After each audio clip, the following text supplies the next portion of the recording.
ये हैं अहिम जी, जो कि पुलिस ऑफिसर का कार ड्राइवर है। अहिम जी को जब भी समय मिलता तो पार्क में बैठकर मोबाइल पर रील्स वीडियो देखता था। अहिम फिर एक दिन पार्क में बैठकर फोन चलाने लगता है। फोन में वही रील्स देखते हुए स्क्रॉल करता रहता है। तभी उसे इंस्टाग्राम पर एक रील्स में एडवर्टाइजमेंट दिखाई देती है। अगर चाहिए हो साथ किसी लड़की या लड़के का या फिर ढूंढनी हो अपनी जिंदगी की रानी को, तो चलाइए हैपन ऐप और डेटिंग शुरू करके अपनी लाइफ को सेट कीजिए। एडवर्टाइजमेंट देखकर अहिम हैरान रह जाता है। अरे मुझे तो यकीन ही नहीं आता कि आजकल सोशल मीडिया पर डेटिंग ऐप भी होती है। अहिम प्ले स्टोर से डेटिंग ऐप इंस्टॉल कर लेता है और हैपन पर वह लड़कियों से बात करना शुरू कर देता है। अरे वाह, यहाँ तो लड़कियाँ ही लड़कियाँ हैं। कहाँ मैं आज तक किसी एक लड़की से बात तक नहीं किया था, लेकिन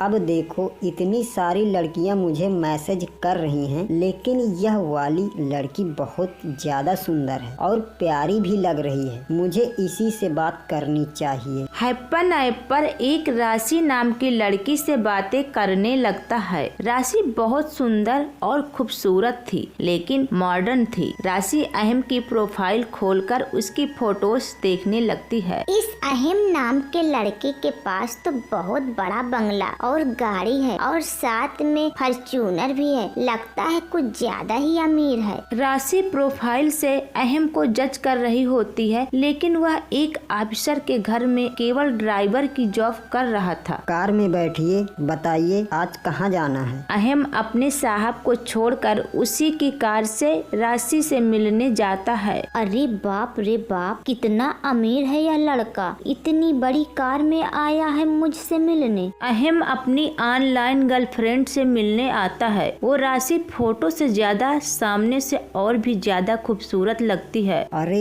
यार, तुम तो सच में बहुत ही खूबसूरत हो। अरे नहीं नहीं, ऐसा नहीं है, यह तो तुम्हारी सोच है। वैसे तुम भी बहुत स्मार्ट हो। कार से निकलते हुए बिल्कुल हीरो लग रहे थे। राशि की बात सुनकर अहिम को बहुत खुशी मिलती है। फिर वह दोनों पार्क में बैठ जाते हैं और काफी सारी बातें करते हैं। तभी राशि कहती है, अच्छा मेरा समय हो गया है जाने का, मैं चलती हूँ, फिर दोबारा मिलेंगे। अहिम उस दिन बहुत खुश था। तभी अहिम बोलता है, मुझे तो यकीन ही नहीं होता कि हम आज मिले हैं, वो भी ऑनलाइन बात करने के बाद। तुम तो बहुत ही अच्छी बातें करते हो। अच्छा रुको, मैं तुम्हारे लिए कुछ लेकर आया हूँ। अपनी पॉकेट से चॉकलेट निकाल कर राशि को देता है। राशि बहुत खुश होती है। हम दोनों की ऑनलाइन बातें शुरू हो जाती हैं। इस तरह ऑनलाइन प्यार की शुरुआत होती है। कुछ दिनों में राशि अहिम से शादी करने का फैसला लेती है। और कब तक डेटिंग ऐप पर लड़कों को चेक करती रहूंगी। अहिम अच्छा लड़का है और अमीर भी बहुत है। इसके साथ शादी करने के बाद तो मेरी लाइफ ही सेट हो जाएगी। ऐसा सोचकर अहिम से शादी के लिए बोलती है। मैं भी यही सोच रहा था कि अब हम दोनों शादी कर लेते हैं। अहिम राशि के बारे में अपनी माँ को बताता है।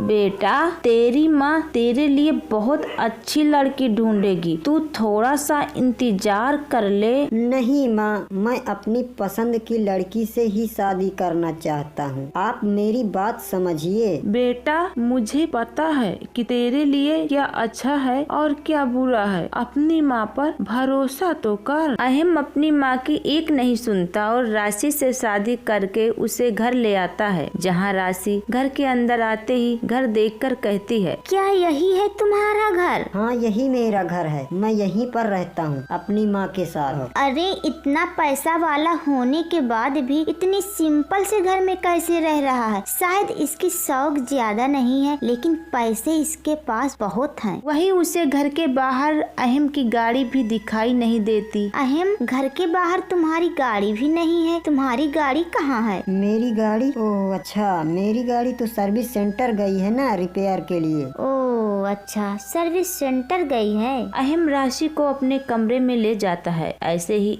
1 से 2 दिन बीत जाते हैं और राशि को घर के बाहर कोई बड़ी कार नहीं दिखती। अहम, घर के बाहर 3 दिन से गाड़ी नहीं है। गाड़ी सर्विस सेंटर से अभी तक नहीं आई क्या? गाड़ी बाहर ही तो खड़ी है, आओ मैं तुम्हें दिखाता हूँ। अहम घर के बाहर खड़ी हुई बाइक को दिखाता है। ये रही मेरी गाड़ी। लेकिन तुम्हारे पास तो कार थी, फिर कार से सीधा बाइक कहाँ से आ गई? अरे नहीं नहीं, मेरे पास कार नहीं है, वह कार तो मेरे मालिक की है। उस कार का मैं ड्राइवर हूँ, उसे मैं ही चलाता हूँ। हे भगवान, यह क्या? मुझे तो लगा था कि इस बंदे के पास कार होगी, लेकिन इसके पास तो ना ही घर है और ना ही कार है। क्या हुआ, क्या सोच रही हो? यही सोच रही हूँ कि किस तरह तुमने मुझे अपनी जाल में फंसा दिया और मैं एक मछली की तरह फंस गई। राशि को एक अमीर लड़के से शादी करनी थी, लेकिन उसके शादी के एक मिडिल क्लास फैमिली के लड़के से हो गई थी। ऑनलाइन प्रोफाइल पर मैंने देखा था कि तुम इतने बड़े बड़े रेस्टोरेंट में जाते हो, इतने बड़े बंगले में रहते हो और इतनी बड़ी कार है तुम्हारे पास, लेकिन तुम्हारे पास तो कद्दू भी नहीं है। तुम्हें बताया तो था कि मेरे मालिक के लिए मैं काम करता हूँ। कभी कभी मुझे मीटिंग के लिए बाहर जाना पड़ता है, तो वहाँ किसी न किसी वेटर से मैं अपनी फोटो खिंचवा लिया करता हूँ। अरे बस चुप रहो तुम, ऐसा धोखेबाज मक्कार इंसान मैंने आज तक नहीं देखा। राशि ऐसा सोचकर सारे काम छोड़कर अपने कमरे में चली जाती है। हे भगवान,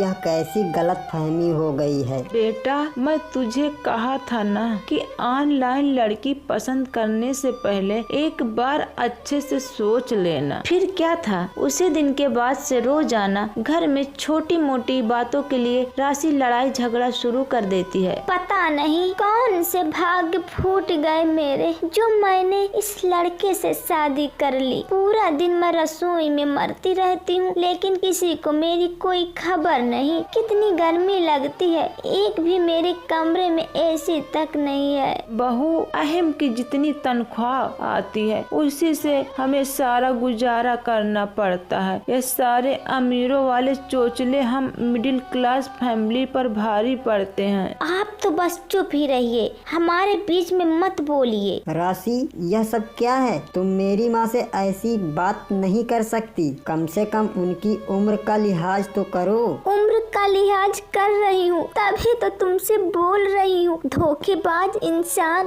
पता नहीं क्या क्या सपने सजाए थे मैंने, तुम तो सड़क छाप निकले। हाँ ठीक है, तुम जैसी लालची लड़की के साथ रहने से अच्छा है कि मैं अकेला ही रह लूंगा। काश कि मैं ऑनलाइन प्यार किया नहीं होता। ऑनलाइन शादी का रिजल्ट मुझे मिल गया। यह शादी नहीं बल्कि मेरी बर्बादी है। इतना ही बुरा लगता हूँ मैं, तो तुम मुझे छोड़कर चली जाओ, मत रहो मेरे साथ। ये भी तो नहीं हो सकता ना, क्योंकि तुमसे शादी जो कर ली, काश कि कुंवारी ही रहती। राशि और अहम का झगड़ा दिन प्रतिदिन बढ़ता ही रहता है और उनकी शादी डाइवोर्स तक पहुंच चुकी थी। सारा दिन तुम घर पर रहती हो और मैं नौकरी पर जाता हूँ। जब मैं घर पर वापस आता हूँ तो मुझे खाना परोसने में भी तुम्हारे नखरे होते हैं। किसके लिए कमा रहा हूँ, तुम समझती क्यों नहीं हो? सारा दिन नौकरानी की तरह यहाँ वहाँ घर में काम करती हूँ, कपड़े धोती हूँ, साफ सफाई करती हूँ। अरे मैं इस घर की क्या कोई नौकरानी हूँ? मुझे अब तुम्हारे साथ नहीं रहना, मुझे तुमसे डिवोर्स चाहिए। अहम ऐसा कहकर घर से दूसरे कमरे में चला जाता है और राशि भी दूसरे कमरे में जाकर रोने लगती है। यह देखकर अहम की माँ को बहुत बुरा लगता है और वह बारी बारी से दोनों के पास जाती है। बहू, मैं तुम्हें एक माँ के दर्जे से समझाने आई हूँ। देखो, जिंदगी जैसे हम सरलता की तरह सोचते हैं, असल में वैसे नहीं होती। तुमने जैसा सोचा था तुम्हें वैसा नहीं मिला। यह जरूरी नहीं है जो हम चाहे वैसा ही मिले, लेकिन जितना मिला है हमें उसकी कदर करनी चाहिए। तुमने ऑनलाइन एक दूसरे से बात की, जब तुम एक दूसरे को उस समय समझते थे तो तुम्हें आज भी समझना चाहिए। आपके बेटे ने मुझे धोखा दिया है। प्रोफाइल पर इतने बड़े रेस्टोरेंट, इतने बड़े घर और गाड़ियाँ की फोटो थी, लेकिन देखो कुछ भी नहीं है तुम्हारे बेटे के पास। क्या